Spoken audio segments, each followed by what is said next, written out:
All right, Blackburn Social Club, God bless America.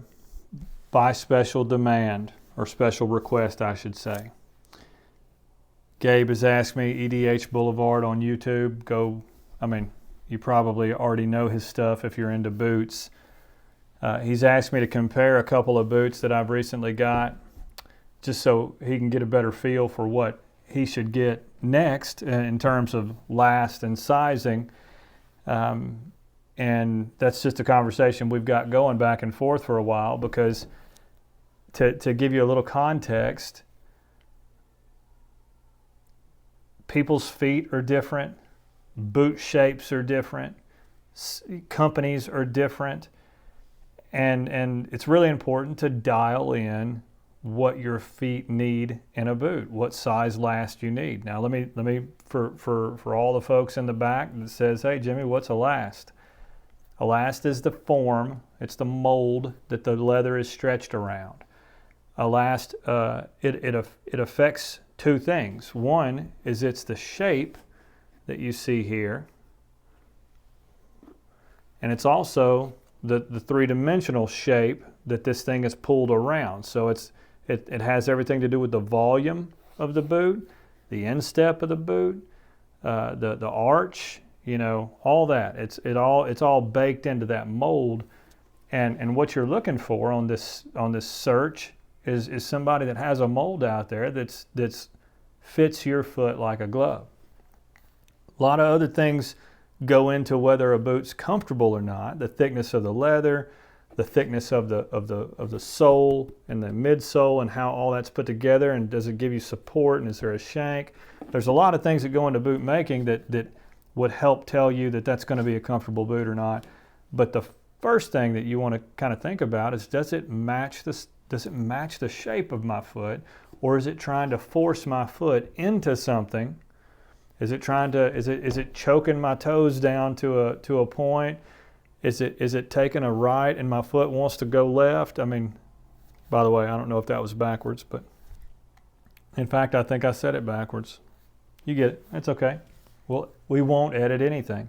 But the gist of it is finding the last that works for you, and then finally picking the size that's most appropriate for your foot. So I think the things for me that are important to note is, one, I've got a standard, probably I've always been a D width in my boots and shoes my whole life. But I will say that on the Brannock device, I'm an 11.5 D, but I'm on the E side, the very edge of the D, which means my foot at the widest part up here at the toe box, it likes to spread out a little bit. Now, you see all those barefoot running shoes and the barefoot boots that just, they don't constrict your toes at all. So if you got monkey toes, you can just throw them out there. That's what you're thinking of when you put those things in there. Is this last forcing your toes into to this deal? Are you going to have a club foot, or is it hooked too hard and it's pushing your toes one way or the other, or toe push and all that kind of stuff? So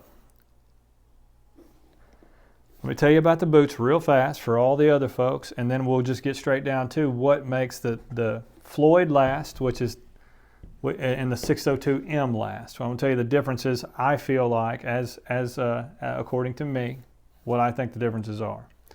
So first things first, this is a Grant Stone brass boot, natural waxed Commander.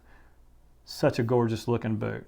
It's a faux mock toe, natural waxed Commander, and it's just a good looking boot. Grant Stone recommends that you size a full size down in this Floyd last.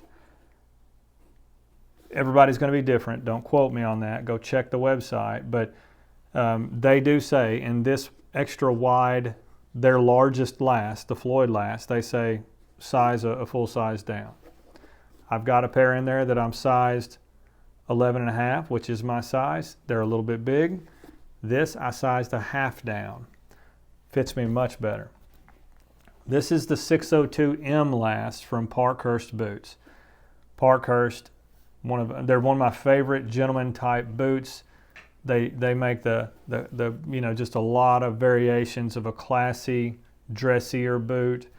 Still a little bit rugged. Nothing you couldn't take off road, but I just feel like I put them in a different category just because there's a thinner nature to them. But again, still a tremendous value in a boot. So this is the 602M last. They recommend half a size down from your Brannock sizing. So now let me tell you how my results may vary. Because I have a typical size heel and a little bit on the wider size toe box, I just don't like my feet crowded. I don't like walking and feeling my toes crunching, pushing into the side. I just don't like that fight. So I'd rather get a boot that's certainly long enough that I don't have to deal with that shape, this almond shape, pushing my feet together or pushing my toes together. That's the first main difference that I see in these. Both of them are very, very similar in shape. I mean, if you can tell by the way I'm holding it, they're both very similar, and they both have like a kind of a rounded almond-shaped toe. The Grant Stone has a little bit less so. It's more rounded, and the Parkhurst has a little bit more of an almond to it.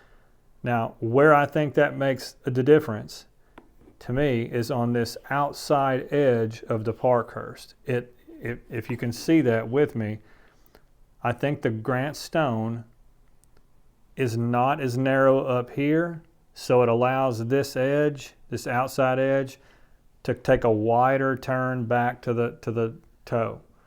The Grant Stone, the Parkhurst over here, it's a lot more straight to this almond toe. That being said, both my balls of my feet, I've never put my balls on these shoes. Both my balls of my feet line up in the right spot. They literally hit right here. My toe comes to about right here, giving me that half inch of, 3/4 of an inch of room to the toe. I get just a little bit less than that on this 11, but it's still, because it's rounder, I don't feel any issue with this cutting me off. So that being said, I think the 11.5 here and the 11 here were the right call for me, if that makes any sense in the world. I do think that the toe box, this is a structured toe. It is structured, but it's a little bit, there's some give there. This is also a structured toe. There's no give there. It's not a steel toe, but it's very stiff. And I think there's extra height in this toe box too. So you can see that toe to toe. No pun intended. You can see that there's extra height in the Grant Stone. So Gabe, I don't know what your foot needs, but I'm telling you, I think that I sized half down. It gives me plenty of room in the length, and because it's not as dramatic of a sweep back to the toe, because the toe is more rounded and less pointed than this, it allows this return to the toe to be a little bit wider. So not quite as clown shoe-like. It's still got that shape. It's still got the shape, but it's just not as dramatic a return to the toe as what you see here. So if you, depending on your size in the Parkhurst, if you feel your outside, your pinky toe, getting that push, it's probably because this shape is doing that to you. I'm curious about the 56 last. Maybe you can tell me more about it. Is it a wider? Is it even more room in the toe box? I love it. I love it. And one of these days I do have their stitch down boot too, which is the 618 last. And to be honest, I haven't